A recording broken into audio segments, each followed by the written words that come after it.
Bonjour tout le monde, bienvenue à cette cérémonie de mariage aujourd'hui. Alors, nos mariés sont prêts, les plaçants sont là, la musique est prête, les alliances sont là. Alors, ce matin, on va assister à une cérémonie de mariage, mais dans laquelle vous allez être les invités, dans laquelle vous allez être invités à la fin de renouveler vos vœux. Renouveler vos vœux. Alors, vous vous rappelez de ça à votre mariage? Est-ce qu'il y en a qui se rappellent de leur mariage? Les gars, on oublie les dates, ça c'est typique, mais on se rappelle de certains détails de votre mariage. Ça serait intéressant de parler cette semaine dans nos églises maisons. C'est quoi tu te rappelles le plus de ton mariage? Il y en a que c'est récent, il y en a que ça fait long time ago. Et moi, je me souviens, c'est vraiment lorsque c'était à Drummondville, vous savez, les portes en avant, là, et les portes se sont ouvertes. Et j'ai vu, je dirais quasiment un ange entrer. C'était Julie. Mes jambes ont fléchi. J'avais les jambes molles. Vous avez eu ce sentiment-là à votre mariage? C'était toute une expérience, mais de voir Julie s'approcher et de venir en avant, s'unir devant Dieu, ça a été extraordinaire. Vous savez, ce matin, j'aimerais qu'on ouvre la parole de Dieu dans quelques minutes pour vraiment ensemble, revoir ensemble le Dieu de l'Alliance. Revoir ensemble l'Alliance dans laquelle Dieu nous invite. Et vous savez, pour dire aussi, j'ai eu des célébrants qui sont prêts. J'ai une sorte d'anneau spécial ce matin. Mes anneaux sont là. Vous voyez mes anneaux? Un tas de roches. Vous n'allez pas comprendre maintenant pourquoi c'est un tas de roches. Vous allez comprendre tout à l'heure. Alors, on est prêt pour la cérémonie. J'espère que vous l'êtes ce matin. Vous savez, on l'a dit tantôt, Mathieu l'a bien dit, on a toutes nos histoires particulières dans le mariage. On a toutes nos histoires d'amour dans lesquelles on a eu des lots, des hauts et des bas, des lots de difficultés, des lots aussi de moments extraordinaires. On a tous vécu ça. On en a tous. Dans certains cas, le mariage atteint son objectif, c'est-à-dire de vivre un profond amour ensemble. Mais dans d'autres cas ou dans d'autres saisons du mariage, c'est vrai que c'est déséquilibré. On n'y arrive pas, on a de la difficulté à atteindre le plein potentiel dans lequel Dieu veut nous emmener à vivre dans le mariage. Et ce qui est l'amour mature. L'amour mature. Et ce matin, je vais commencer juste à vous présenter un peu dans Focus Famille. Je trouve ça très intéressant.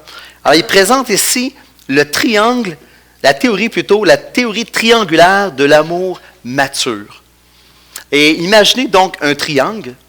Et à la base, on a trois choses. On a à la base l'alliance, l'autre composante l'intimité et l'autre composante la passion. Ces trois éléments-là, bien équilibrés, forment l'amour mature. Forment l'amour mature. L'alliance à la base, qu'est-ce que c'est? C'est un profond engagement. La décision de faire durer une relation ou des relations. Même exemple, dans un groupe de louanges ici, une alliance ensemble et dans laquelle je vais vouloir perdurer cette relation-là, perdurer ce qu'on vit ensemble. L'intimité ici, quand on parle d'intimité comme deuxième élément, prenez-le en note, et ceux qui sont dans la classe famille, on va revoir ces éléments-là et on va en reparler, on va appliquer aussi des choses. L'intimité, c'est ce sentiment-là que vivent deux personnes qui se rapprochent l'un de l'autre. Quelque chose qui est pur, quelque chose que j'aime ça, je veux être avec lui. Je veux être avec elle. Et troisièmement, la passion, ça c'est l'énergie qui produit le romantisme. L'attraction physique et aussi les relations sexuelles dans un couple. Ces trois éléments-là sont fondamentaux. Et lorsque chacun de ces trois éléments-là sont solides, et que l'interaction des trois produit l'amour mature, l'amour véritable dans un couple. Ou même, si on l'élargit à un certain niveau, dans une famille. dans une église, dans une équipe. Et on va parler un peu de ça ce matin pour voir ces choses-là. Mais qu'est-ce qui arrive lorsqu'on construit? Et vous voyez bien, ça c'est intéressant. Je pars avec ça parce que c'est un peu les éléments qui vont revenir durant le message. Qu'est-ce qui arrive lorsqu'on construit notre alliance ou les relations sur un seul de ces éléments-là? C'est intéressant. Regardez ce qui se passe quand je dis « je focus juste sur celui-là ». Lorsque je focus sur l'intimité seule, moi je cherche l'intimité, je veux la profondeur avec les gens, l'attirance et l'attraction, la fascination, la séduction, mais à ce moment-là, ça devient juste pour moi. Utilisé simplement pour moi, à mes fins, mes buts personnels. Si je prends la passion seule, d'être passionné, êtes-vous passionné? Est-ce que votre femme, votre mari ou des gens autour de vous disent « c'est vraiment quelqu'un de passionné » et c'est très bien, mais c'est dangereux. Juste la passion seule. On tombe dans l'engouement. L'engouement, l'emballement et même la toquade. Vous savez, c'est quelqu'un qui est toqué. On tombe dans ce piège-là. Un enthousiasme qui conduit finalement à prendre des décisions impulsives et finalement même stupides. Lorsque c'est juste la passion. Lorsque c'est l'alliance. Là, attention, on va faire des nuances dans quelques minutes. Lorsque c'est l'alliance seule. L'alliance sans passion, l'alliance sans intimité, qu'est-ce que ça produit? Ça se transforme en quelque chose comme un biscuit sec, pas de sel, un biscuit soda. Ça se transforme en contrat. Ça se transforme en contrat. Un pacte, un protocole, voire même un arrangement. Donc, vous voyez, les trois éléments sont là pour un amour mature, un amour profond, mais lorsque je les prends juste séparés et que je ne vis pas les autres, c'est déséquilibré. Et ce matin, mon objectif, dans le message, en présentant ça en introduction, ce que j'aimerais, c'est vous sortir, nous aider ensemble à sortir des relations contractuelles pour entrer dans des relations d'alliance, de voir la différence entre les deux et quel impact ça va avoir dans mes relations avec Dieu, avec les gens autour de moi, avec mon épouse, avec mes enfants, avec l'Église. Et on va voir que c'est vraiment important de faire la différence parce que c'est comme ça que Dieu le pensait. Dieu pense en termes d'alliance. Et ça nous mène à l'amour mature. L'amour tant qu'on cherche. Un amour équilibré, complète, profonde, constante et qui dure. Et qui dure, et qui dure. Alors, c'est un peu l'objectif. Donc, comment transformer mon contrat en une alliance? Premièrement, les relations alliances sont souvent initiées par Dieu lui-même. Dieu est l'auteur des relations. Dieu est l'auteur des alliances. Dieu, c'est toujours lui le premier qui vient rencontrer l'homme pour faire une alliance. Dieu n'y arrive pas avec un contrat, puis il dit, signe le contrat, puis fais ce que je te dis. Ce n'est pas ça du tout.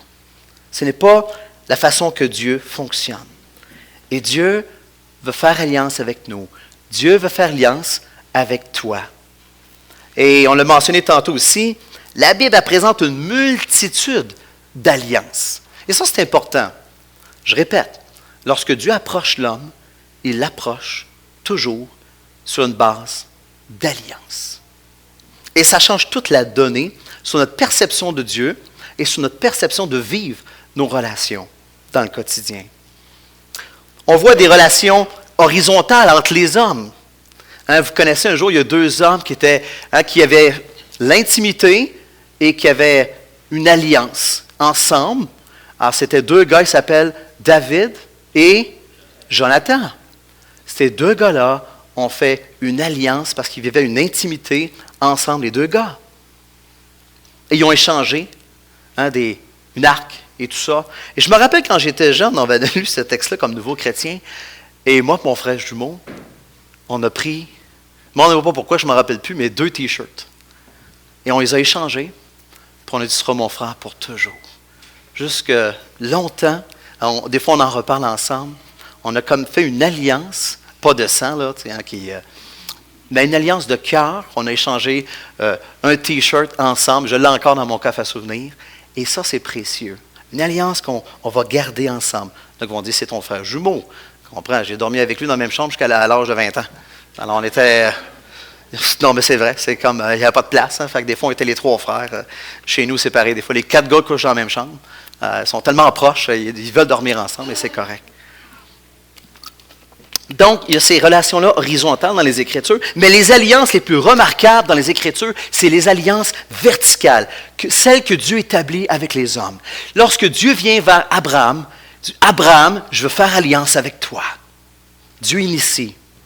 Des fois, Dieu vient voir une famille. Des fois, c'est un peuple entier, comme Israël, dans Exode 19. Il dit, je t'ai choisi. Tu ne mérites pas d'être choisi, mais je t'ai choisi. Et je veux faire une alliance avec toi. On ne mérite pas, mais Dieu le fait. Et tournez avec moi dans Josué, on va voir ce matin. On va s'inspirer de l'histoire de Josué, du livre de Josué, un texte qui m'a réellement dernièrement percuté. Et on va s'inspirer un peu de Josué. Vous allez comprendre pourquoi, lorsqu'on parle de renouveler notre alliance. Alors, ce texte-là, dans Josué chapitre 1, et là, ici, on est à la période de la conquête. Ça fait 40 ans qu'Israël tourne dans le désert. Moïse vient de mourir. Et là, Dieu s'approche de Josué. Il s'approche de lui et il lui dit ceci. Lisons à partir du verset 1. Après la mort de Moïse, serviteur de l'Éternel, l'Éternel dit à Josué, fils de Nun, serviteur de Moïse, Moïse, mon serviteur, est mort. Maintenant, toi, lève-toi. Passe ce Jourdain, toi et tout ce peuple, pour rentrer dans le pays que je donne aux enfants d'Israël. À ce moment-là, la première alliance qui avait été faite dans Exode 19, chapitre 19 et 20, ça a été l'échec. Ça a été l'échec total. Et Dieu revient, il dit, Josué, je n'ai pas oublié l'alliance que j'ai faite à Israël. Et je veux continuer cette alliance. Je veux renouveler mon alliance avec Israël. Et c'était à travers toi et ce peuple et ces hommes dans laquelle, ensemble, on va faire la conquête de la terre promise. Et un peu plus loin, il lui dit, tout ce que tu vas fouler, ça va t'appartenir. Et il donne les dimensions, la grandeur du territoire. Verset 5, nul ne tiendra devant toi tant que tu vivras.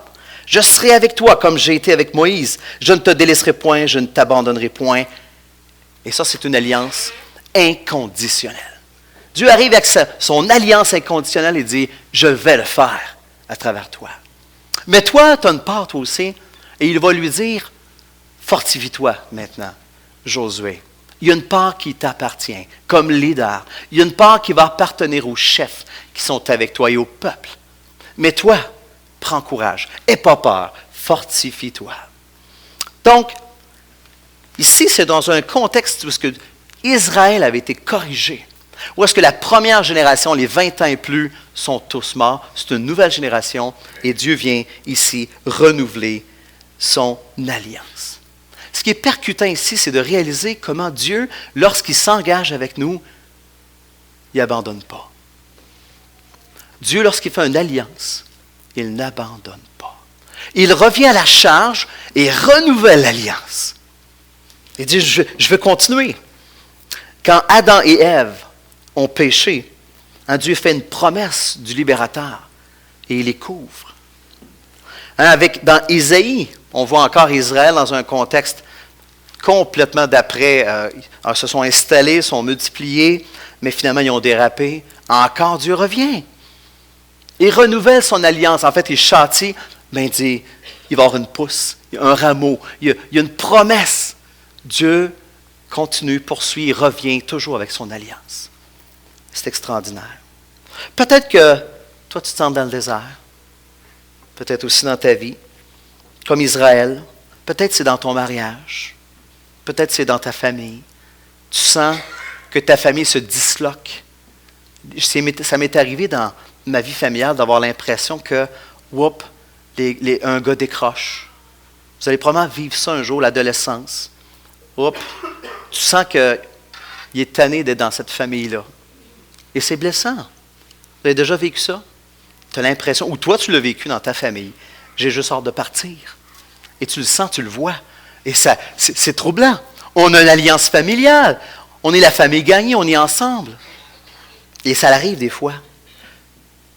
Quand tu vis une sorte de contrat, peut-être toi en ce moment, et tu te sens pogné, tu te sens obligé, et même des fois tu pleures. Je sais, ça nous arrive. Et je sais que parmi nous, il y a des gens qui vivent, c'est un contrat que je vis avec cette personne-là ou avec ce groupe-là, et je veux m'en défaire. Et on vit ça. Tu veux juste sortir de là et tu crées à Dieu, et tu dis, Seigneur, j'en peux plus. Je ne suis plus capable de vivre cette relation, ce contrat-là. Ça ne m'intéresse plus.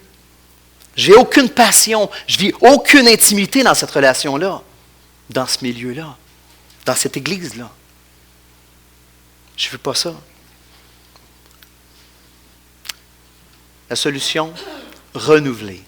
Renouveler nos vœux. Ça demeure vraiment la meilleure solution. Et ce matin, c'est ce que j'aimerais que tu puisses garder en mémoire. La meilleure solution dans ce que tu vis en ce moment, ce sera toujours de renouveler tes vœux. Pourquoi? Parce que Dieu le fait. Et c'est sa façon, et c'est la meilleure façon, c'est celle de Dieu. Les relations d'alliance sont de loin préférables aux relations de contrat. De très loin. Et le texte ici qu'on regarde ce matin au chapitre 1, on voit le contenu de l'alliance que Dieu fait ici, qu'il propose à Josué. On voit que c'est rempli de promesses. On voit que c'est rempli d'espoir. Dieu, encore une fois, il n'arrive pas qu'un contrat, mais il lui donne une vision, quelque chose de stimulant. Il lui propose cette alliance-là. Quoi la différence entre les deux? Je vais donner quelques pistes. On va comparer un contrat à une relation contractuelle et une relation d'alliance. Le mot alliance fait référence à l'idée, si on se réfère à Genèse chapitre 2, l'idée de s'attacher, de se coller. Je me colle à la personne, je me colle à ce groupe-là. S'unir pour former une alliance. Tandis qu'un contrat fait référence à un bout de papier où on a mis sa signature. Et souvent on entend « j'aurais jamais dû ». Et ça, c'est un contrat. Une alliance communique le long terme, la confiance mutuelle, la fidélité, malgré tout ce qui va arriver. Peu importe ce qui va arriver. Le contrat, lui, il est conçu pour une période de temps, puis il peut se déchirer. C'est comme ça qu'on peut le comprendre. L'alliance cherche le bénéfice de l'autre personne, tandis que le contrat, il est motivé par le désir d'obtenir ce que nous, on veut. Fais juste chercher. « Hey, c'est écrit dans le contrat, tu vas me le donner. » L'alliance nécessite de faire des promesses inconditionnelles.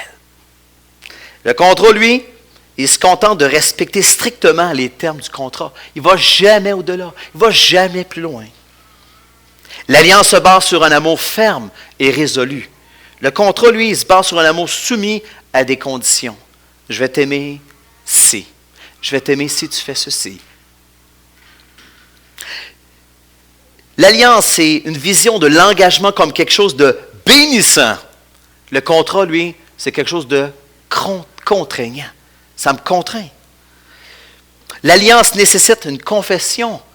Régulièrement, on confesse. Et une confrontation, parfois aussi. Tandis que le contrat, lui, se préoccupe que de tenter de toujours gagner la bataille des sexes. Toujours essayer de se battre pour essayer de gagner. Est-ce qu'on peut s'imaginer ce matin qu'est-ce que c'est que de passer d'une relation contractuelle à une relation d'alliance? C'est complètement différent. Complètement. Ça apporte une sécurité incroyable à une relation. Ça améliore l'engagement. Ça améliore la passion et l'intimité. Donc, la passion et l'intimité s'assoient fermement sur une base d'alliance. Et c'est là que l'amour peut vraiment se développer. L'amour profond. La relation d'alliance de mariage est l'une des plus profondes, la Bible dit, et des plus honorables. Vous connaissez Hébreux chapitre 13, verset 4. Que le mariage soit honoré de tous. Parce que le mariage est très, très précieux de par sa nature. Il doit être estimé, et littéralement le mot c'est tenu en honneur. Cette alliance-là particulièrement, il y en a plusieurs alliances, mais celle-là, elle doit être tenue particulièrement en honneur. C'est l'une des plus profondes parce qu'elle possède, c'est pour ça qu'elle est spéciale, elle possède à la fois l'aspect horizontal et l'aspect vertical. Et je vous lis Proverbe chapitre 2 qui dit, en décrivant une femme infidèle, qui a quitté l'époux de sa jeunesse, qui a oublié l'alliance conclue au nom de Dieu. Et Malachie 2,14, un homme parlant de son épouse, elle était ta compagne et tu avais conclu une alliance avec elle. Je ne sais pas si vous aviez réalisé, lorsque vous êtes marié ou lorsque vous allez vous marier, on fait ce mouvement-là. Vous savez, quand le célébrant regarde l'homme et la femme et dit, Jean-Pierre, promets-tu d'aimer, de chérir, hein? Et toi, Julie, est-ce que tu promets? Oui, je le promets. Cette promesse-là, elle est faite ici verticalement. Elle est faite devant Dieu. Elle est faite même premièrement. C'est une alliance verticale entre chacun des deux et Dieu, à travers le célébrant. Et par la suite, on a les vœux. Alors, il y en a qui les ont chantés, il y en a qui les ont... il y a eu toutes sortes de façons que j'ai vues pour que les gens présentent ou partagent leurs vœux. Donc, l'alliance du mariage est une des plus profondes et des plus honorables parce qu'elle contient les deux dimensions, les verticales et horizontales. Les relations d'alliance aussi que nous faisons devant Dieu sont très sérieuses. Et ça, c'est la partie peut-être ce matin, ce qu'on veut fonder un peu l'alliance. Josué chapitre 1, verset 11. Alors voyons ce que Josué a fait ici, après que Dieu lui a donné cette alliance-là avec lui. Regardez ce que Josué fait. Alors Dieu s'approche de lui et voyez la réponse.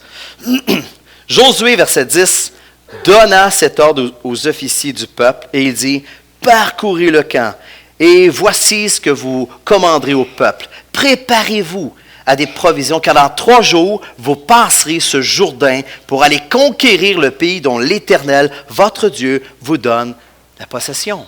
Josué s'est approprié de cette alliance-là. Josué s'est approprié des promesses. Josué a dit oui par la foi et il se retourne de côté, il donne des ordres et il agit en fonction de cette alliance-là. Il l'accepte et tout de suite, il se met en action. Vous savez, aujourd'hui, c'est si facile.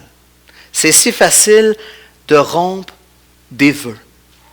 Et je pense que notre culture en ce moment n'a jamais été autant influencée à dire pas moins de t'engager, tu as juste à déchirer ce contrat-là, voyons donc, il n'y a rien là. C'est facile de rompre nos alliances, de changer l'église locale parce qu'il y a une tempête ou un temps difficile. Rompre nos vœux de mariage, c'est facile aujourd'hui de le faire. Mais on n'a pas saisi, on a oublié la nature même des alliances que Dieu nous propose. Beaucoup de rêveries aboutissent avec des paroles en l'air et à des abandons de toutes sortes. On est d'une génération, en fait, d'abandon. Où est-ce qu'on abandonne très, très, très facilement, et c'est un drame. Où est-ce que partout en ce moment, c'est une culture d'abandon. C'est pas grave, abandonne. Au cégep, t'aimes pas ça, abandonne. Partout ce qu'on va, je l'entends aller, abandonne. C'est facile aujourd'hui. On met les gens des foyers, des personnes âgées, on les abandonne. Tout est vraiment en ce moment, dans ce mode-là. Remarquez-le, on est dans cette culture-là. Et si Dieu, lui, ne respectait pas ses promesses, qu'est-ce qu'on dirait de Dieu? Dieu, on le blâmerait tout de suite. Hein? On serait les premiers à le blâmer et dire, Dieu, tu ne respectes pas tes promesses. Et nous, comme culture, on abandonne très, très facilement. Mais le Seigneur nous dit dans sa parole que qu'on devait prendre au sérieux les vœux que l'on fait. Et ça m'a fait réfléchir, je ne vous cacherai pas, quand j'ai relu ces textes-là, quand j'ai réétudié, je dis, aïe, aïe, c'est pas quelque chose qu'on entend souvent aujourd'hui. Au contraire, ça fait comme, hein? Et moi, ça m'a ramené à dire, attention, c'est sérieux. Quand je prends un vœu, de ne pas prendre à la légère. Proverbe 20, 25. C'est un piège pour l'homme que de prendre à la légère un engagement sacré. Et de ne pas réfléchir et de ne réfléchir plutôt qu'après avoir fait un vœu. Deutéronome 23, versets 22 et 24, pour ceux qui prennent des notes. Et ça, c'est peut-être le plus percutant. Si tu fais un vœu à l'Éternel, ton Dieu, tu ne tarderas point à l'accomplir, car l'Éternel, ton Dieu, t'en demanderait compte, et tu te chargerais d'un péché. Si tu t'abstiens de faire un vœu, tu ne commettras pas un péché, mais tu observeras et tu accompliras ce qui sortira de tes lèvres. Par conséquent, les vœux que tu feras volontairement à l'Éternel ton Dieu et que ta bouche aura prononcés.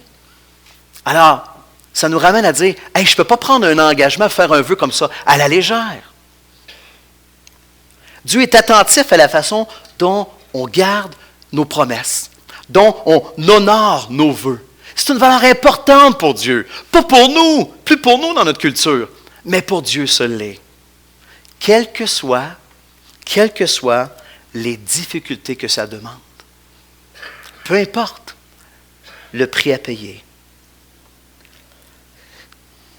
Peut-être sinon essayer de tout faire pour acquitter nos vœux. Et vous savez, il y a tellement de circonstances dans la vie comme je me suis engagé là, puis tout d'un coup, whoop, j'ai 2 engagements. Un jour, c'est arrivé à un homme. Il s'était engagé d'être le garçon d'honneur à son meilleur ami. Et finalement, il était vraiment mal pris, il avait un autre engagement. Alors, lors d'une cérémonie de mariage en Angleterre, regardez ce qu'il a fait. Les gens étaient stupéfaits de voir que le garçon d'honneur, debout, sur l'estrade, en avant, était tout à fait immobile. Il ne bougeait pas. Mais, même après l'échange des vœux, il n'a même pas bougé. Il ne bougeait pas du tout.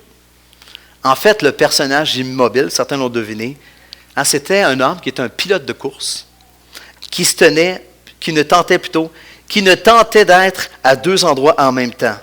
Soit la cérémonie de mariage, il ne faut pas être aux 2 places, puis il y avait une compétition aussi automobile. Alors, il s'est fait faire un profil de lui-même et il s'est mis en avant, à côté sur le stage. Et il avait aussi enregistré un mot sur vidéo dans lequel il a exprimé au couple. Et il aurait aimé être là. Il a tout fait pour essayer d'honorer et de respecter l'engagement qu'il avait pris. Et même la mariée, semble-t-il, a été très touchée par l'effort que le pilote a fait d'honorer leur mariage. Et il le fait de cette façon-là. Peut-être que ce n'était pas parfait, ce n'était pas idéal, mais il le fait. La relation aussi d'alliance a aussi le contexte dans lequel la puissance de Dieu s'opère. Je vais le répéter, et ça c'est important. La relation alliance, on ne parle pas du contrat, c'est aussi le contexte dans lequel la puissance de Dieu s'opère. Au chapitre 3 et 4, qu'on n'aura pas le temps de lire ce matin, mais si je fais une petite synthèse, Dieu demande donc à Josué de faire passer les Lévites avec quoi? Qu'est-ce qu'ils devaient lever, transporter et arriver devant le Jourdain. Tu vas traverser le Jourdain, mais là, le Jourdain, c'est une bonne rivière. Et Dieu a dit, tu vas mettre le pied. Et lorsque vous allez mettre le pied dans l'eau, qu'est-ce qui va se passer? Le Jourdain va s'ouvrir. Et l'arche de l'Alliance devait passer en premier, traverser et devait s'arrêter en plein cœur, en plein centre de la rivière. Alors ça, c'était le plan de marche pour que le peuple puisse sortir à sec. Mais ici, dans ce texte-là, c'est intéressant. Vous savez, les Écritures nous révèlent Jésus-Christ partout, même dans l'Ancien Testament. Et c'est clair qu'ici, ce matin, on ne va pas parler du propitiatoire, du couvercle sur lequel le sang était versé. Christ lui-même a versé son sang. Christ lui-même, ici, c'est une image, le coffre, dans laquelle Jésus-Christ s'est tenu, en fait, à travers ce coffre-là. Christ était là, et c'est lui, en fait, par sa puissance, qui a séparé cette rivière-là. Christ, mort sur la croix, permet à l'homme de traverser non seulement les tempêtes, parce qu'on dit Jésus-Christ nous aide à traverser les tempêtes, mais à traverser la mort et obtenir la vie et avoir la conquête. Jésus-Christ est celui qui fait la différence. C'est la puissance de Dieu dans le mariage. Et on ne peut l'oublier. La relation d'alliance biblique aussi rehausse la pureté et la fidélité dans le mariage. Et ça, c'est important. Cette semaine, j'ai été appelé pour aller remplacer comme surveillant la PGO. Et il y a un moment donné, en ce temps, il tolère les téléphones intelligents. Et moi, je voyais dans une gang de gars avec des filles. Et à un moment donné, la fille, il y avait une photo 3X. Et je n'étais pas capable d'être officiellement, j'étais arrivé à le cacher. Là, elle a des photos dans son appareil, puis elle montre ça aux autres. Là, il blaguait. Là, je ne savais plus si c'était vrai ou pas, mais j'avais vu quelque chose. Là, il y a une jeune fille de 12 ans qui me regarde et dit « Hey, tu connais ça, telle position? » 12 ans. J'ai tombé sur le dos. J'ai tombé sur le dos. La nouvelle génération. Mes garçons me disent, Père, tous les gars dans la classe consomment la pornographie free. C'est comme aucun encadrement. La majorité des jeunes aujourd'hui de 12 ans consomment la pornographie. Et c'est connu. C'est connu, puis ils se partagent ça maintenant. On est rendu là. On est rendu. Au niveau de la pureté, au niveau de la fidélité, à l'eau, on n'est plus là du tout. On a vraiment des défis devant nous. Josué, chapitre 3, verset 5. Dieu dit au peuple, avant de traverser, qu'est-ce qu'il leur a dit? Purifiez-vous. Purifiez-vous le peuple. Demain, on va traverser. Et au chapitre 4, verset 23, je veux juste pour, encore une fois, chapitre 4, verset 23 et 24. Alors, Dieu demande à Israël de prendre des pierres du milieu du Jourdain et de faire un autel, et d'en bâtir un aussi au milieu du Jourdain, alors pour se rappeler. Et verset 23, il est dit, « Car l'Éternel, votre Dieu, a mis à sec devant vous les eaux du Jourdain, jusqu'à ce que vous ayez passé comme l'Éternel, votre Dieu, l'avait fait à la mer Rouge, qu'il mit à sec devant nous jusqu'à ce que nous ayons passé, afin, verset 24, que tous les peuples de la terre sachent que la main de l'Éternel est puissante, et afin que vous ayez toujours la crainte de l'Éternel, votre Dieu. » Dans la majorité des alliances que Dieu fait avec l'homme, la notion de pureté est toujours présente. La notion de pureté, elle est toujours là. Vous savez, vous connaissez peut-être l'Odyssée. Je vais donner un exemple un peu sur la détermination, l'importance de la pureté dans l'alliance. L'Odyssée d'Ulysse, ça vous dit quelque chose? Je trouve ça intéressant. Vous vous rappelez la scène où est-ce qu'il passe près de l'île aux sirènes? Ça vous dit quelque chose? C'est ce que Ulysse y fait. Ulysse est conscient, il doit traverser ce passage-là. Il prend de la cire. Il va voir ses hommes, puis il met de la cire dans les oreilles de ses gars. Et lui, qu'est-ce qu'il fait? Il se fait attacher au mât, vraiment très solidement. Puis il dit, peu importe ce que je vais crier, peu importe l'ordre que je vais donner lorsqu'on va traverser, ne faites rien. Ne faites rien. Ulysse était préparé à traverser l'île aux sirènes. Maintenez le cap, peu importe ce que je vais crier. Je vais vous dire quelque chose ce matin. Saviez-vous, selon une étude, 2/3 des mariages malheureux deviennent heureux après un espace de 5 ans, si le couple ne divorce pas. Selon les statistiques, il y a une saison très difficile, houleuse, où est-ce qu'on entend les sirènes. Cette saison-là très difficile, on doit passer au travers. Et c'est souvent là que ça brasse, c'est là que tout sort, et c'est là qu'on commence à avoir des pensées d'aventure. Et si on traverse cette période-là, c'est là qu'on commence à réellement toucher le bonheur, l'amour profond et véritable. Et dans notre couple, c'est ce qui s'est avéré aussi vrai. Ces années-là difficiles qu'on a vécues en couple, et aujourd'hui, sans prétention, on goûte quelque chose qu'on n'a jamais encore vécu au niveau de notre relation de couple, moi et Julie. Et je loue le Seigneur pour ça. Mais il y a eu dans notre couple, j'ai entendu les sirènes. Qu'est-ce qui m'a retenu dans cette période-là? Une seule chose. Qu'est-ce qui a retenu Julie dans cette période difficile? C'est qu'on était attachés au mât. On était attachés au mât.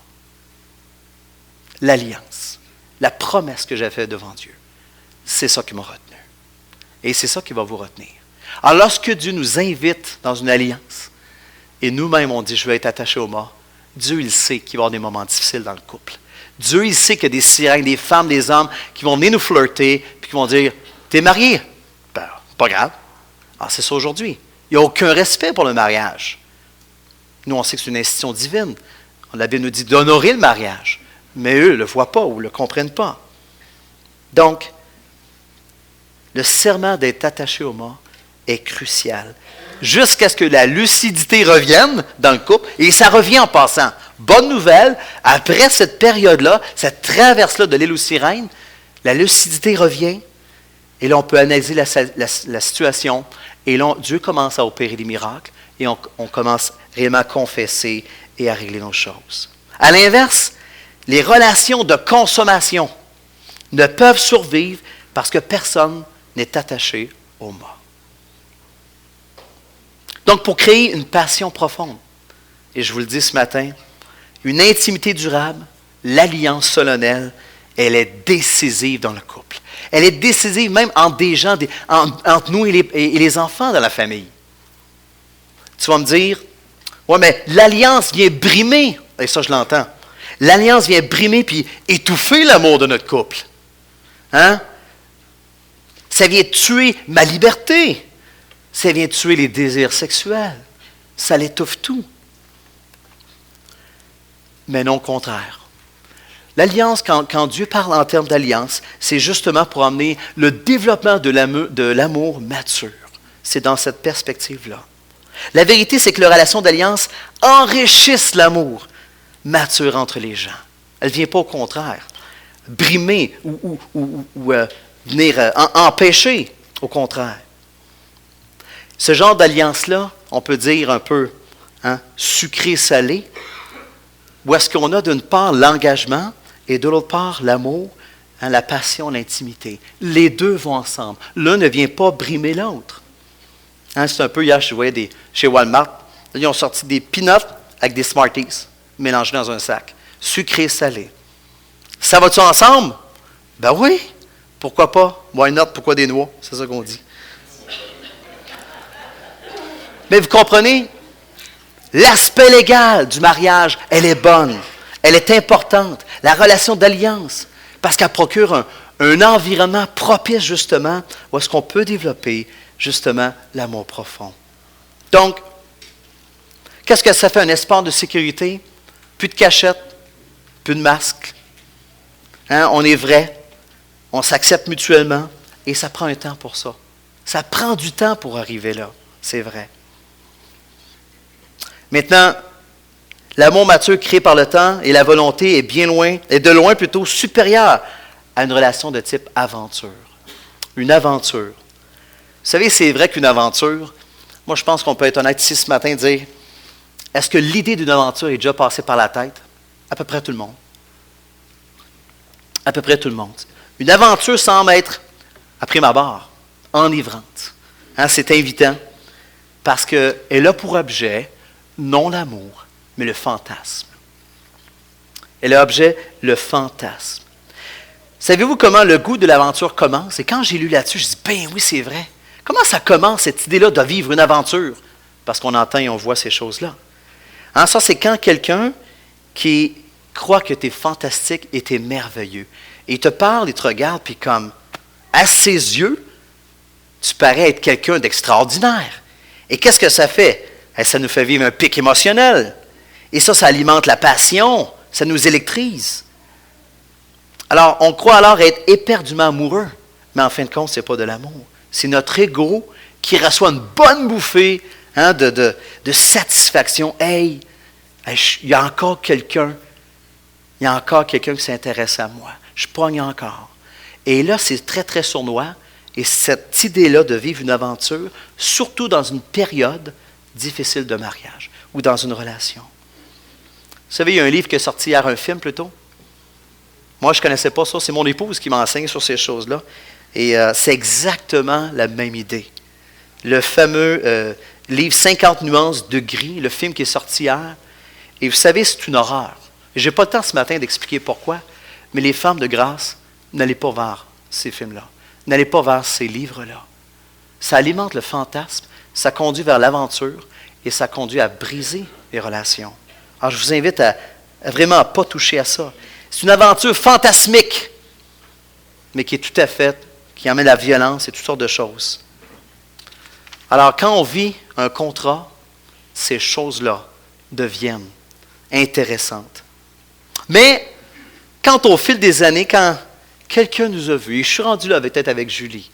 Julie m'a vu sur mes pires moments. Elle m'a vu, je ne pourrais pas dire pas de dentier parce que j'ai encore mes dents, mais elle m'a vu dans mes pires moments. Elle connaît mes forces, elle connaît mes faiblesses, mais elle continue à s'engager à mes côtés. Et ça, c'est une expérience unique de vivre avec quelqu'un, avec une famille, et même dans une église, que même si j'ai gaffé royalement, que dire je t'aime encore. Mais je vais continuer à être dans cette alliance-là d'amitié, cette relation-là d'amour avec toi. Ça, c'est unique, et le monde le cherche, et le monde ne le trouve pas, parce que les gens abandonnent. La relation alliance, elle est payante à long terme. Et Phil Callaway, en terminant, dit ceci: un investissement à vie dans une alliance rapporte de très nombreux revenus à l'âge de la retraite. Et c'est là, il semble qu'on récolte le plus. À l'âge de la retraite, ce qu'on vit, cet amour-là profond qui a été éprouvé, et ça n'a pas de prix. Ça n'a pas de prix. Oui, il y en a qui le vivent. Et quelqu'un a dit que cette relation-là, au début de mariage, là, c'est une rivière qui a ses dynamiques, ça bouge au bout, mais c'est peu profond. Au début du mariage, d'une relation, c'est très peu profond. Mais avec les années, cette rivière-là se transforme. C'est vrai, beaucoup plus calme, mais très profonde. Très, très profonde. Et c'est un peu l'image que je vous laisse ce matin. Donc, tu veux passer du contrat à l'alliance ce matin dans tes relations? Peut-être c'est dans ton couple. Je vais inviter l'équipe de louange à s'approcher. Peut-être que tu aimerais ce matin renouveler peut-être tes vœux, et ça demeure la meilleure chose. Que ce soit en famille, que ce soit dans ton couple, renouveler tes vœux demeure la meilleure solution. Non pas abandonner, vivre l'aventure, vivre le fantasme, pas du tout. Donc, juste on va chanter un chant, ensuite de ça, on va simplement avoir l'occasion de répondre. Et si certains aimeraient participer à une cérémonie, alors juste après, je vais vous inviter et vous donner les directives. Alors, je vous invite à vous lever.